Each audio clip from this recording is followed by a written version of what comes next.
L'interprétation du Saint-Esprit du premier livre des Thessaloniciens. Chapitre 1. Dans la paix, je viens te guider. Par la paix, c'est moi que tu connaîtras. Je suis continuellement avec toi.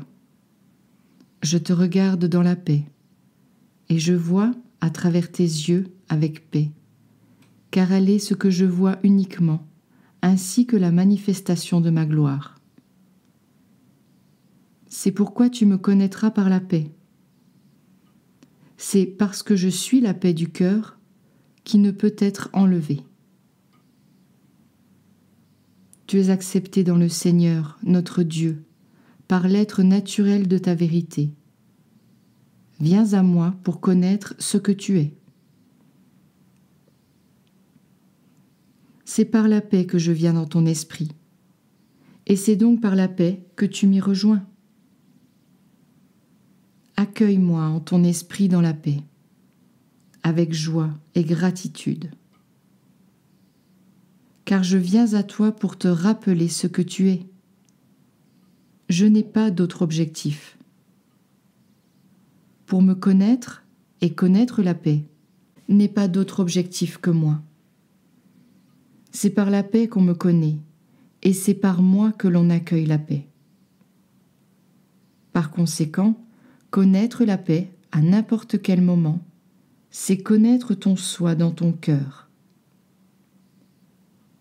Prends soin d'être reconnaissant pour chaque moment de paix qui s'offre à toi. Ainsi, ce sont des moments de paix que tu continueras de connaître.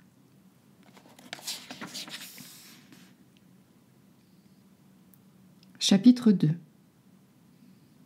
Ton point de vue est tout. La façon dont tu regardes le monde détermine le monde que tu vois. Par conséquent, il est l'heure d'observer attentivement la façon dont tu regardes le monde. Il est temps de réaliser que tu es le créateur de tout ce que tu vois.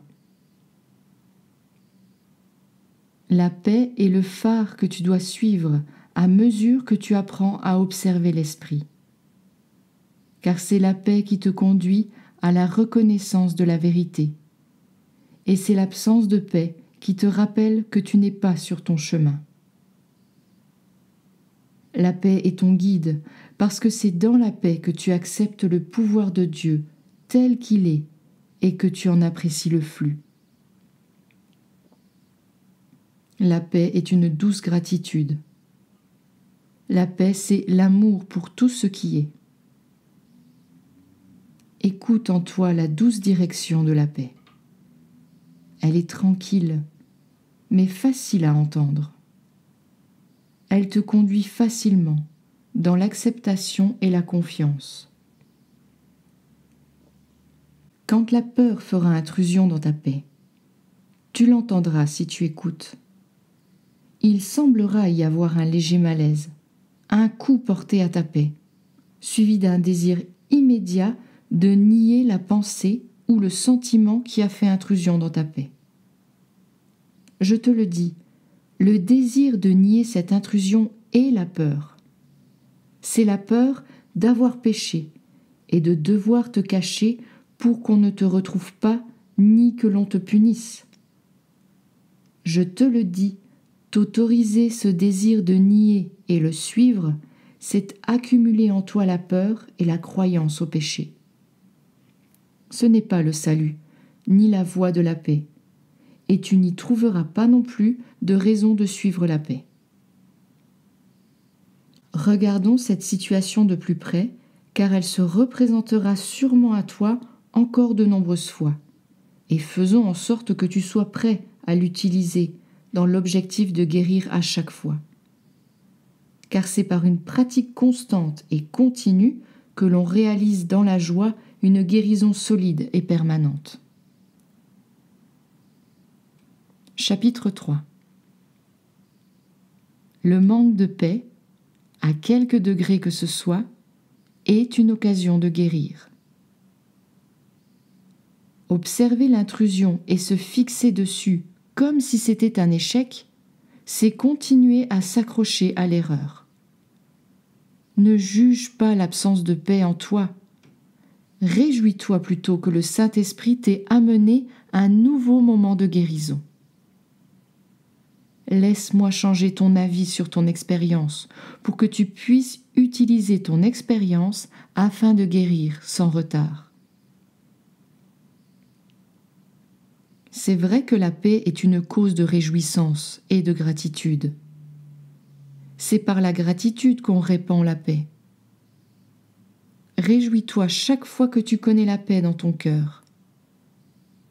N'essaie pas de juger d'où vient la paix, ou bien si elle est là pour de bonnes ou de mauvaises raisons. Célèbre sa gloire, quelle qu'en soit la raison, et sois joyeux. La paix est la lumière qui guide. Donc si tu connais la paix, tu connais ton guide. Soyez comme des enfants et célébrez votre joie sans la juger. Puissiez-vous connaître la gratitude sans chercher à juger. Puissiez-vous connaître la joie dans l'innocence du moment, donnée amoureusement par Dieu. Chaque moment de paix est un cadeau. Accepte-le tel qu'il est donné, et ainsi tu offres aussi à d'autres le cadeau qui t'a été donné.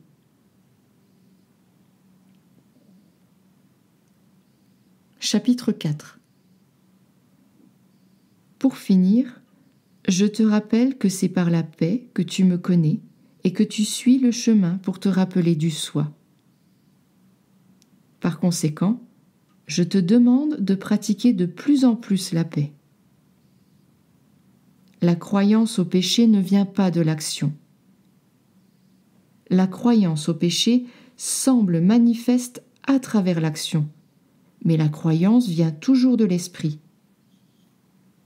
Personne ne peut faire l'expérience des effets de cette croyance à moins qu'il n'ait cru en elle dans son propre esprit. Ainsi, je t'invite à observer ton esprit, dans la paix et la confiance, afin de te débarrasser des fausses croyances.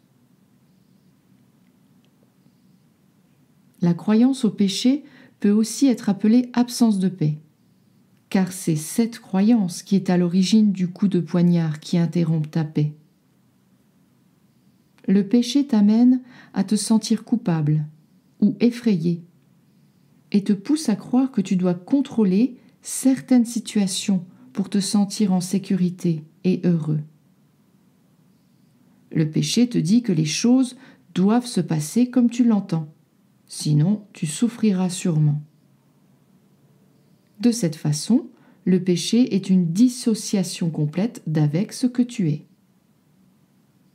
Le péché est un oubli, et dans ton oubli, tu ressens la perte de ce que tu es.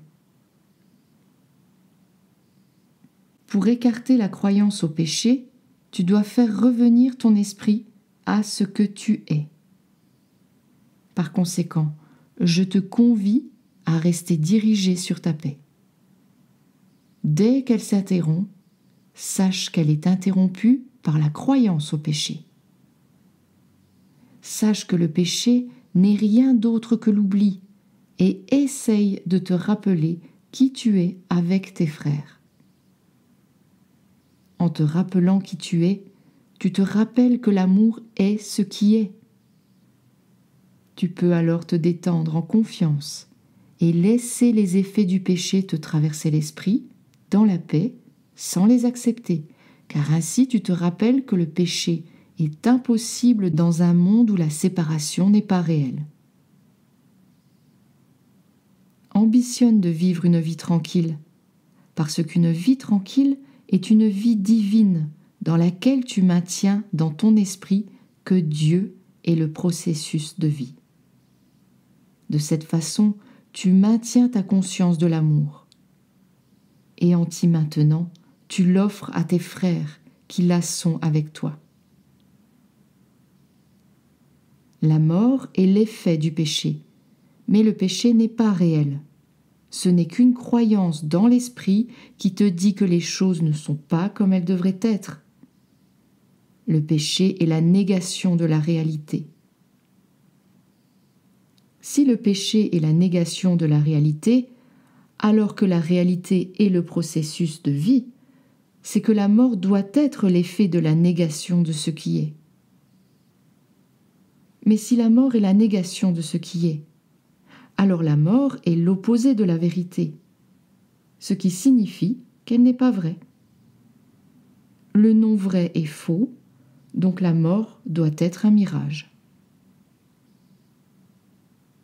Ne te juge pas quand tu ressens de la tristesse ou de la peur à cause de la mort.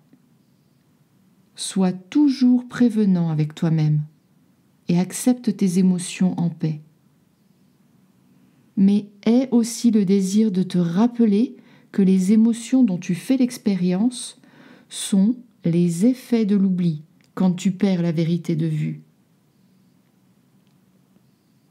En te retirant dans la tranquillité, recherche le souvenir de la vérité.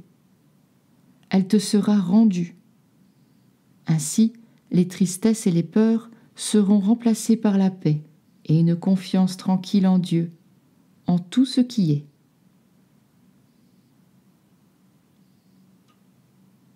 Chapitre 5.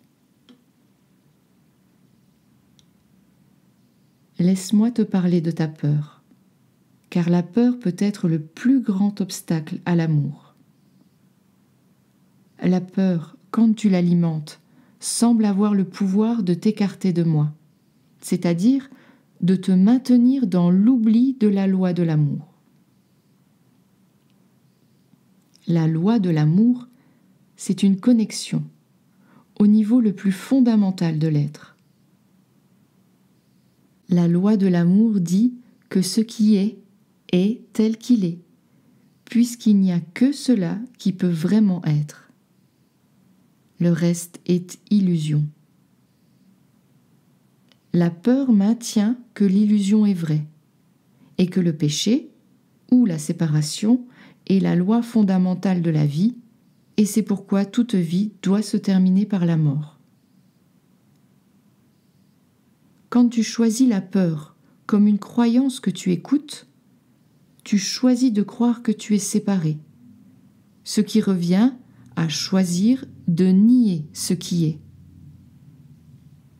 Si c'est ton choix de nier ce qui est ainsi que la loi de l'amour, tu continueras à vivre dans la vérité, mais tu ne la verras pas, parce que tu auras décidé de regarder ailleurs. La peur est un mirage qui te maintient fixé sur des mirages. Dans la peur, tu te caches fermement de la vérité. Mais se cacher de la vérité en plongeant dans une mare de mirages ne change pas la vérité. La vérité est ce qu'elle est, et tu en fais partie.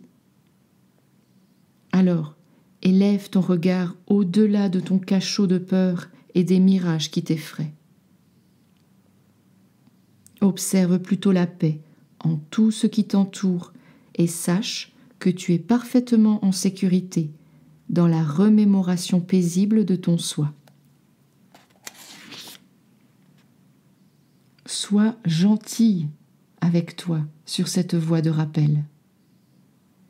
Et sois gentil avec ceux qui te reflètent tes pensées. Souviens-toi de l'objectif de la paix, ainsi que de l'objectif visé par l'absence de paix. La paix est la voie du rappel. L'absence de paix est la preuve que tu t'es écarté momentanément de ton sillon. Par conséquent, rappelle-toi de te détacher de ton oubli et de continuer à nouveau tes traces sur le chemin de la paix. Sois joyeux en célébrant le rappel de la vérité. Aime tes frères comme ton propre soi, parce qu'ils le sont.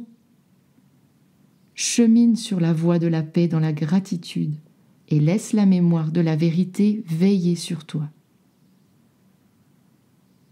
N'accepte pas les tentations de nier les interruptions de ta paix. Prends-les et observe-les dans la joie. Car tu as reconnu ce que tu as été tenté de nier. Ne nie pas la pensée qui vient d'arriver et ne l'accepte pas non plus. Laisse-la de côté, car elle n'est pas vraie. puis continue joyeusement sur la voie de la paix. Puisses-tu vivre toujours en paix, en l'offrant, en l'exhalant à chacun de tes souffles. Rappelle-toi de ce que tu es, en chaque expérience, ainsi tu gardes en tête que Dieu n'est qu'amour et que l'amour est tout ce dont tu fais l'expérience. Amen. L'interprétation du Saint-Esprit du 2e livre des Thessaloniciens. Chapitre 1. Bienvenue à ce moment d'apprentissage. Je te demande de bien l'accueillir profondément en ton cœur et de t'en rappeler pendant ta journée. Je te livre les secrets de ton éveil. Je t'aime et cela est permanent. Tu peux en être sûr. Jamais tu ne pourras porter atteinte à mon amour parce que je sais qui tu es et je loue tout ce que tu fais. Mon cœur est dans ton cœur. Ensemble, notre cœur bat à l'unisson.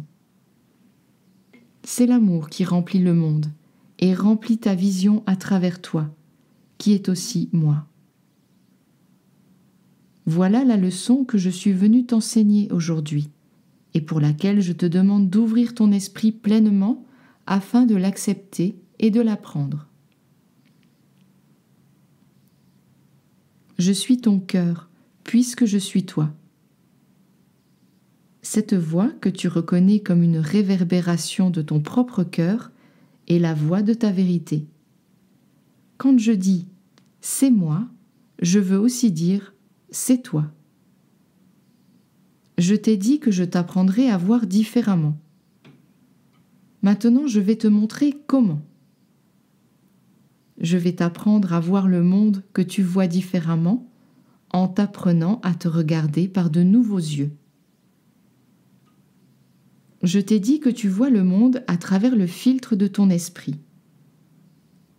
Ce filtre par lequel tu le vois est ton propre jugement et ce que tu crois à propos de toi.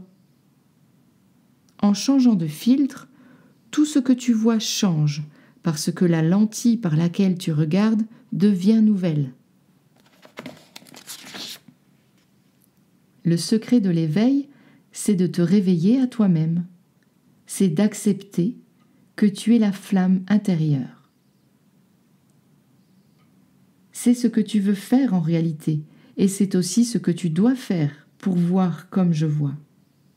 C'est donc ce que je suis venue t'aider à faire, et nous allons nous concentrer sur ceci dorénavant. Observe à présent l'indignité dans ton esprit, qui te dit que tu ne mérites pas le cadeau que je suis venue te donner. Regarde cette croyance et ressens la douleur qu'elle a instillée en profondeur dans ton cœur. Nous allons déraciner cette douleur de ta conscience. Alors observe-la, pour pouvoir l'enlever tout net, sans la rater. Chapitre 2. Regarde maintenant, en profondeur dans ton esprit et dans ton cœur. Nous recherchons un faux Dieu que tu as érigé en lieu et place de la vérité. C'est une fausse image que tu as faite de toi-même en jugeant par toi-même que tu pouvais être autre que ce que tu es. Nous allons faire remonter ce faux être de sa cachette jusqu'à la surface, car c'est depuis sa cachette qu'il règne. Une fois porté à la lumière du jour, il ne pourra plus régner, car sa fausseté sera nécessairement révélée. Assieds-toi calmement, ta foi orientée vers ton objectif. Souviens-toi de la raison pour laquelle tu fais ce que tu fais. Sois prêt à regarder directement le jugement que tu portes sur toi-même, parce que tu sais qu'il n'est pas vrai, et aussi parce qu'il est un obstacle à tout ce que tu sais. est le désir de te reposer dans la confiance de ta foi, quand tu appelles le démon intérieur à venir rencontrer ton regard. Tu peux sourire en confiance à ton invitation, en sachant qu'en restant fermement ancré dans la connaissance de ce que tu es, ce que tu verras ne pourra te déstabiliser, car ce n'est rien d'autre que ton propre jugement de toi-même, fabriqué exclusivement par toi.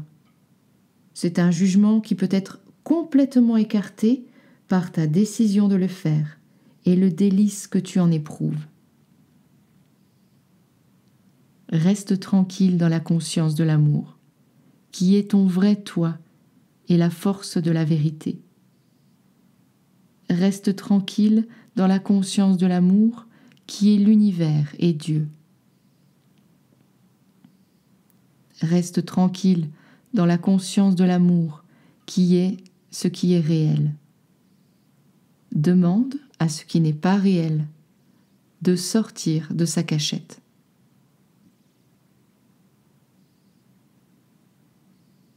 Chapitre 3. La prière dans ton cœur te guidera.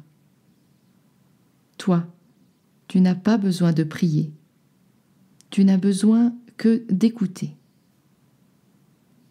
Rappelle-toi que tu es le vaisseau à travers lequel l'amour de Dieu se déverse dans le monde. Aie le désir de rejeter les derniers obstacles restants qui bloquent le conduit d'amour que tu es. C'est un moment de liberté pour toi et le monde. Fais ce pas dans la joie, car c'est le pas de la liberté. Regarde bien en toi maintenant, et regarde-y cette creuse obscurité qui n'est rien. Il se peut que tu la ressentes dans ton cœur. Elle peut aussi te causer de la douleur. Tu peux la remarquer dans ta gorge et dans ta bouche. Elle pourra aussi avoir un goût abject. Elle peut amener ton esprit et ton corps à s'agiter. Assieds-toi tranquillement et remarque-la cette obscurité. Elle est comme un vent qui tourbillonne au-dedans de toi, mais en réalité elle n'est rien. Elle est une perte de temps, une futilité, puisqu'elle te maintient fixé sur rien, comme si c'était quelque chose. Elle te fait croire que tu agis, alors qu'en fait tu ne fais rien du tout. Cette futilité qui te distrait, tu n'en as plus besoin. Regarde-la, vois qu'elle n'est pas utile, car elle ne sert aucun objectif en Dieu. Elle est la reine de toutes les illusions. Tu peux lui dire au revoir à cette reine. La futilité, la perte de temps dont je te parle, c'est ton mental. Ne demande pas à ton mental de te guider dans ce que je te demande de faire. Demande à ton mental de se reposer pour pouvoir être dirigé par ton cœur. Tes pensées pourront sembler te tromper, car la plupart d'entre elles soutiennent cette futilité qui occupe le mental. Par conséquent, œuvre de la sorte avec tes pensées. Quand une pensée surgit dans ta tentative de mettre ton esprit au repos, observe-la doucement, sans aucun attachement à ce qu'elle te dit. Ne pose que cette question. Es-tu venu à moi du cœur ? Tu ressentiras immédiatement la réponse. Ne remets pas en doute ce que tu ressens. C'est le cœur qui répond à cette question par son jugement. Quand la réponse est non, demande à la pensée de passer dans la paix. N'oppose pas de résistance à ce à quoi tu as demandé de s'estomper. Quand le cœur répond oui, détends-toi dans ton écoute. Détends-toi pleinement, car tu n'as plus besoin de remettre cette pensée en question.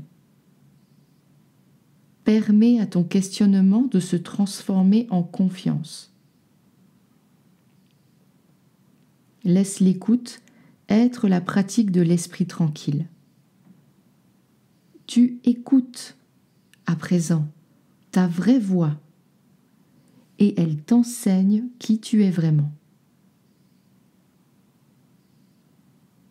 La paix est toujours en toi, de même que je suis en toi et que je suis toi. Détends-toi dans cette douce connaissance, alors que tu poursuis le travail calme et tranquille de te débarrasser de ce qui est faux. Ce que tu vois ne peut déranger ta paix, puisque ta paix ne peut pas être dérangée. Alors regarde en toi, en te rappelant ce que tu fais. Tu as mes bénédictions, tandis que je me joins à toi. Je te laisse à présent faire le travail silencieux que je t'ai demandé. Mais je ne te quitte pas en vérité, car je suis celui qui fait ce travail en confiance et de l'intérieur. Que la grâce soit dans ton esprit comme dans ton cœur. Amen.